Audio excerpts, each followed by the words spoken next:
Assalamu alaikum dear class, this is Mohammad Awais Soomro, your mathematics teacher.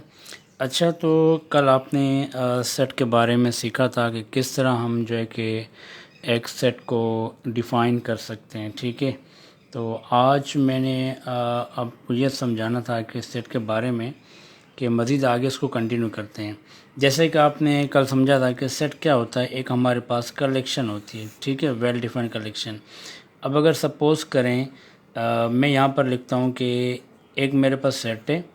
ठीक है, ए B C D.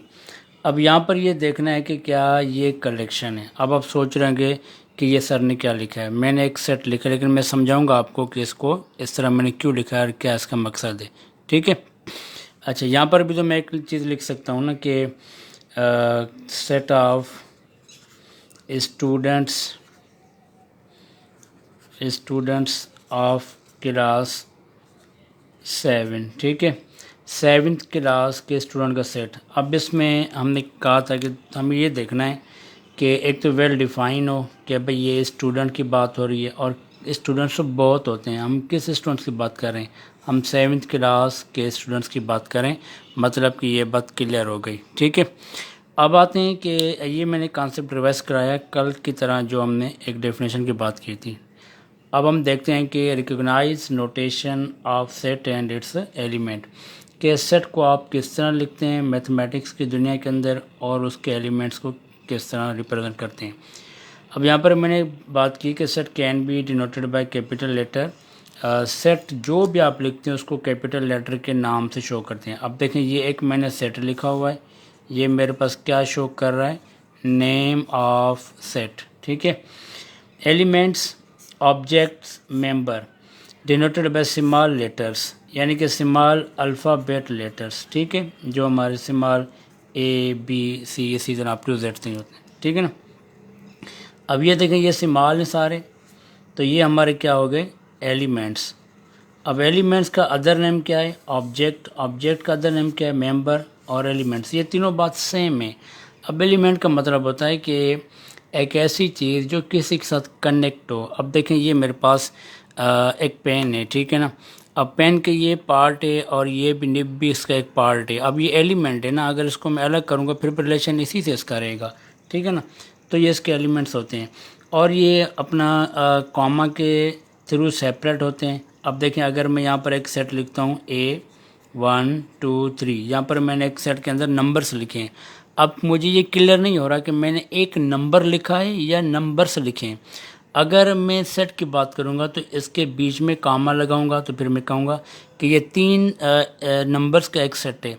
नहीं तो वरना मैं कहूँगा ये जो है कि एक ही नंबर है 123 का एक सेट है। ठीक है, अगर कामा लग जाएगी तो ये हमें क्लियर हो जाएगा कि ये वेल डिफाइन हो गया कि ये नंबर्स हैं और ये सेपरेट हो रहे हैं। ठीक है ना, कामा के थ्रू।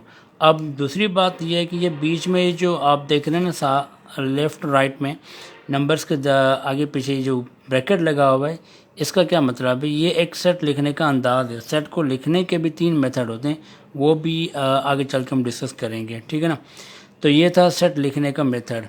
अच्छा, अब एक और मैं सेट ले रहा हूँ बी के सेट ऑफ इंग्लिश अल्फ़ाबेट्स।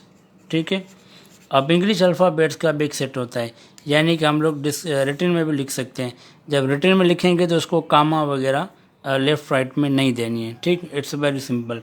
अच्छा, एक और मेन चीज़ याद रखनी है आपने कि हम कह रहे हैं कि ये जो एलिमेंट, ऑब्जेक्ट और मेंबर का जो कॉन्सेप्ट है वो मैं आपको थोड़ा क्लियर करता चलूँ कि एक मेरे पास एक सेट है। आपको पता है कि सेट को कैपिटल नेम से शो करते हैं। जो भी आप कैपिटल नेम लगा दें, A B C up to Z तक, फिर बराबर देनी है, और यहाँ पर ए बी सी। ठीक है, एक और मैं सेट बी लिख रहा हूँ, ए बी सी।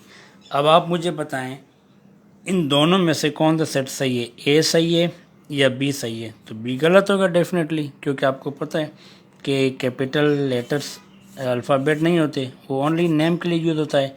और जबकि यहाँ पर स्मॉल अल्फ़ाबेट्स मेंबर्स हैं, कैपिटल नेम है, तो ये हमारा करेक्ट है। ठीक है, एक और चीज़, अब देखिए यहाँ पर मैं एक सेट लिख रहा हूँ ए बी सी। अब अगर मैथमेटिकली ये कहना कि ये आप जो ऑब्जेक्ट कहते हैं ये इसका मतलब क्या होता है, तो इसको आप थोड़ा मैथमेटिकली बता सकते हैं कि इसका मतलब ये होता है कि ये जो ए है ना ये बिलोंग करता है ए सेट से, जो बी ए सेट से बिलोंग करता है। अब देखें ए बिलोंग्स टू ए, इसी तरह बी बिलोंग्स टू ए, इसी तरह सी बिलोंग्स टू ए। अब ये हमने क्या किया कि हमने ये बताया कि एलिमेंट्स का कॉन्सेप्ट क्या होता है, कि वो एलिमेंट होता है जो उस सेट के अंदर मौजूद हो। अगर यहाँ पर मैं लिखूँ डी बिलोंग्स टू ए, अब डी है इधर नहीं है तो ये मेरा गलत हो जाएगा। अब इसको मैथमेटिकली कैसे लिखते हैं, अब देखिए इसको मैथमेटिकली कैसे लिखते हैं कि ए बिलोंग्स टू ए। अब इसका मतलब हो गया कि ए बिलोंग्स टू, ये सिंबल किसकी है, बिलोंग्स टू। मैथमेटिकली आपने याद रखना कि ये बिलोंग्स टू, वैसे बहुत सिंबल्स होती हैं लेकिन धीरे धीरे हम सारे सिंबल्स को भी देखते रहेंगे। उसके बाद B belongs to set A, इसी तरह C belongs to set A, और डी बिलोंग्स टू ए। सही है? नहीं, क्योंकि डी इसके अंदर है नहीं तो हम कहेंगे D does not belongs to A, तो डी इसके अंदर बिलोंग नहीं करता। तो ये था कॉन्सेप्ट ऑफ सेट मैथमेटिक्स के हवाले से कि आप सेट को लिखते किस तरह हैं, और ब्रैकेट का क्या इसके अंदर सिनेरियो होता है, और एलिमेंट्स को कामा किस तरह देते हैं, सेपरेट किस तरह करते हैं, जैसे यहाँ पर मैंने मिसाल दिया।